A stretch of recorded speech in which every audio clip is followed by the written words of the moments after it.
right, let's keep going and let's see what some smart folks say. Folks that are a lot smarter than I am with a lot more experience. So first, Sir Albert Howard, so the father of organic gardening and agriculture movement. Read some of his stuff, need to read a lot more. Wendell Berry and Joel Salatin, both big fans of his. First duty of the agriculturalist must always be to understand that he is a part of nature and cannot escape from his environment. He must therefore obey nature's rules. And that's what we saw in the Tallgrass National Prairie. When we started to manage the way it was intended, then it worked really well. And the next one, it's a great quote, "Never does nature separate the animal and the vegetable worlds. This is a mistake she cannot endure, and of all the errors which modern agriculture has committed, this abandonment of mixed husbandry has been the most fatal." Now, I'm not sure when he wrote this, but boy, we have continued to do that. We have continued to specialize our farms so that only one thing is going on each farm, and I would agree in many cases that is fatal. Here's the USDA and U.S. Forest Service Climate Change Resource Center talking about grassland carbon management. You can see the researchers there. You can find it on their website.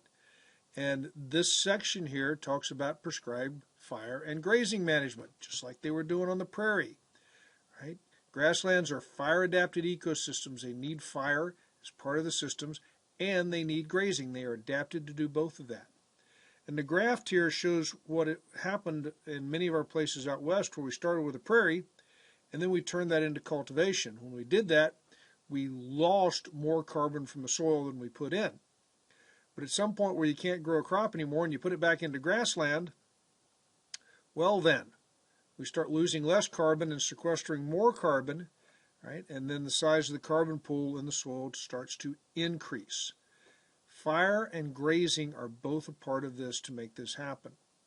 You can see this also in a lot of areas where tillage is used.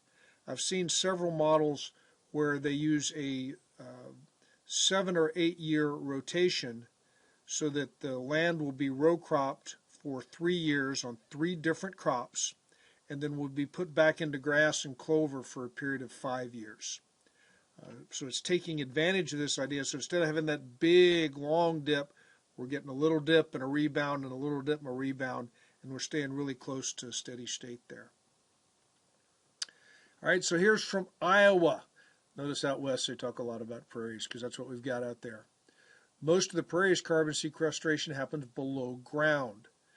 Roots depth up to 15 feet in the prairie. And you saw that on my little farm, and we just took those apart with a backhoe.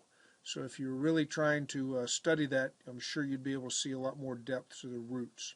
All right, so that's where the carbon sequestration happens in the prairies. And the density of that grass on a good prairie is just amazing when you see that out in Kansas in that area. Found this one. Every time I keep looking, there's just more and more stuff just pops up. This is the Western Producer. Now, this is significant because this is not one of my fringe local homestead farming type communities. This is a major production magazine. This is for large producers of beef cattle. And it's an interview or a discussion with Dr. Frank Provenza, who worked for Utah for many years. This is what he said: "Just talking with people, I've discovered how little the general public knows about the important relationships between plants and animals." I will tell you that's true. We go to State Fair and we talk to people. And the reason we go is because we want to educate people. We want to share what we've learned and be able to educate folks into how animals and livestock and grass work together. Many educated professionals who are interested in health and what is happening to the planet are strongly against raising and eating meat. And then he goes on to talk about, and he talks all about this in the article, about how the health of the land, the health of the cattle, and the health of us as people are linked. This is all linked together. If you overgraze the land, it's really bad. If you let the population of animals get too big, it's really bad. If we don't eat well as people, it's really bad. Right? But all these things are very natural and they are linked together. Now recall back at the very beginning I gave you those thinking frameworks. One framework being the operational environment. The last bullet was physical environment, physical conditions. This is from out west somewhere. I think I can count about 10 cows right out there. They got 10 cows on 100 acres. I showed you my 10 cows on 1 acre. That environment is very different from our environment. It's very different in terms of rainfall. And what's going to work for us in Virginia is not going to work for Montana or wherever this is out west, or Manitoba. Right? So we've really got to be cognizant of that when we're thinking about things, that we've got to adapt what we're doing to that local environment to make sure we're doing it right in that locality. Now, Michigan State University, the W.K. Kellogg Biological Station. So here's some quotes here. Now remember that 14.5% I told you you had to remember. Well, here it is. At a university where they're studying biology, according to data from the United Nations, livestock generate 14.5% of global greenhouse gas emissions. That number's wrong. I've already showed you that's wrong, and I've showed you the author of the report says it's wrong. This is why it is so important for us to be right. Because once you put something out, particularly if it's on the internet, and it's wrong, it stays there forever. And the incorrect document that people still go look for is still there. But there is no link to the correction. There is no way to get that link unless you keep digging for it. But here's what they say at Kellogg Station. Cows graze one pasture continuously. They eat all the grass down, disturb the stores of carbon.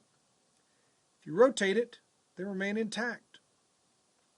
So these folks found that rotational grazing produced 19% fewer emissions in the first 2 years and 35% fewer emissions for longer than 2 years. And this is because if you do this right, the grass gets better. The grass gets thicker, the roots get deeper, the soil gets looser, the carbon gets better. It just works better the longer you do it. And I can tell you, even on my farm where we're not doing everything right, we're trying to get a lot of stuff fixed, I can tell you in the years we have been doing this, this is correct. The grass gets better. Now, this is a study done by Qantas, which is a bunch of smart folks, for white oak pastures. That's what WOP stands for. They're a farm in Georgia. They're a very large-scale rotational grazing farm, and I think they sell through General Mills, and that's who commissioned the study. If you look up white oak pastures, Qantas, you will find the study. They've got short versions and long versions. It's all in there. And what they studied was the carbon emissions for the different functions that occur in conventional beef, or U.S. conventional beef, and in white oak pastures beef. And what they found is that white oak pastures beef is actually carbon negative. It puts more carbon in the soil than it takes out in total.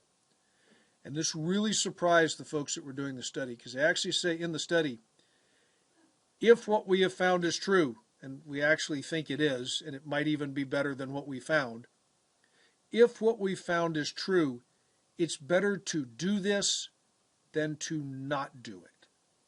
And that makes it very rare among processes. It's better to do this than not do it. Because when we do it, we put carbon into the ground. When we don't do anything, it stays at a steady state. That's pretty cool. All right, we're going to wrap up here for this section, and I will be back to talk about if we can take this and actually do it nationally.